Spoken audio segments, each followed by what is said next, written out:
Hey, this is Chris Broderick with Megadeth, and you are watching Hardcore Sounds TV.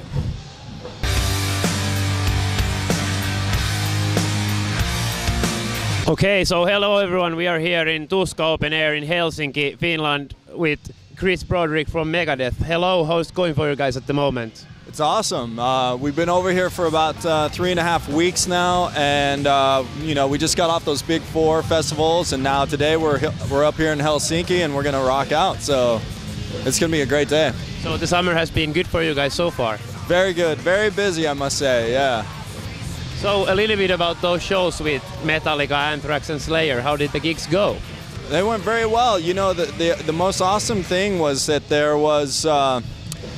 Right from the get-go, you know, there was an openness about it because, the guys in Metallica had opened a dinner before the first show. Yeah. And so, everybody kind of met at a restaurant, and it was just a really relaxed vibe that you got from everybody. And, I can't say enough about how that really kind of calmed everything down in terms of, how things were going to run and how people were going to be treated. So it was great. It was awesome. And then from there, it was like, let's play. Yeah, so everyone treated like each other pretty well on that tour. Yeah. It didn't matter what slot you were playing or anything like that. It was like we were all, we were all on that stage together, and we were supporting each other. So it was awesome. I've read from somewhere that you have already started writing material for your next album. Am I right? Yeah, we've got a few riffs here and there that we've started to put together, and I know Dave's got plenty of ideas, and so I think we're all starting to really head in that direction. Ellison grabbed a guitar so he could write some guitar riffs out here on the road, and so he's thinking in that direction, and Sean's doing the same thing. So what can you say about the material so far you have written? Right now, it's funny. Lyrically, I'm trying to. One of my main goals with writing this next CD, or even just writing for myself, is I want to start backwards from what I normally do, which I always, I'm always been the guitar player, and this time I want to start with the lyrics and then the melodic content based around the lyrics, and then I want to build the song around that. So that's kind of where I've been coming from, along with a few riffs. And the riffs that I've written have been so far pretty fast and heavy, but I want to make sure that I write some diverse stuff this time around.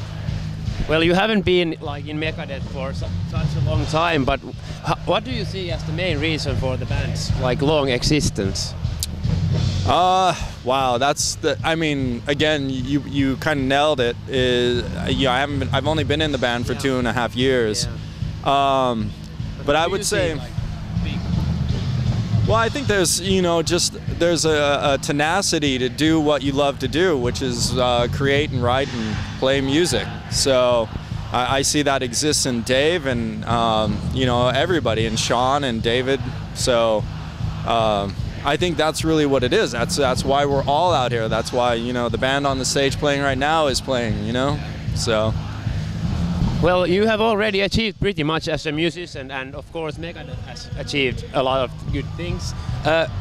Is there some goals on a personal level or and band-wisely that you would like to achieve in the future? Well, I think I'm always looking to try and improve. You'll never master anything you do, no matter how long you do it or what some people may think, or say, but so I'm always trying to improve my performance, and right now I'm really just trying to get more and more used to this environment where you're put under the spotlight and you feel very comfortable in that scene, because I think that's a big point that a lot of people miss, is that you have to develop that as well as just your craft on the instrument as well. So that's one thing I'm really working on these days. Well, you have a new song coming up called Sudden Death, which will be released with the new Guitar Hero game, Guitar Hero 6. Yep. What's your general opinion about the game itself? Have you ever played it? Only mildly, and I think it's all right. I think it's pretty cool, but as I tell everybody, I'd much rather play my real guitar than that one. So that's what I'd rather be doing. But it's fun, and my girlfriend can always pick it up, and she tells me how she can kick my ass on the guitar on that, at least. So So she beats you. Oh yeah, and she always picks out the Megadeth songs too, just to do it, you know. Okay. I played Peace Cells better than you did. I did Hangar 18 better than you did. Blah blah blah blah blah. You know, and I'm like, yep. Well, I'm gonna go back and practice now. With real guitar. Yes, with a real guitar. So, if you look into the crystal ball, where would you see that band 5 years from now? 5 years from now? Gosh, it's a hard Rocking one. out. Yeah, I think so. You know, I think the thing I saw during the Big Four shows was a big camaraderie, and it wasn't really just the idea that, you know, they were putting together another tour or something like that.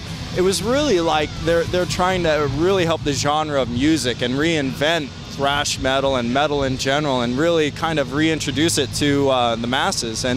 And it was quite inspiring because it felt like a movement when we were playing those shows. So I hope that carries on even further. So, you know, if that really gains steam and, you know, the music really hits, then I don't know, you know, you'll probably have to pull me out of my wheelchair to stop playing, you know? Okay. So.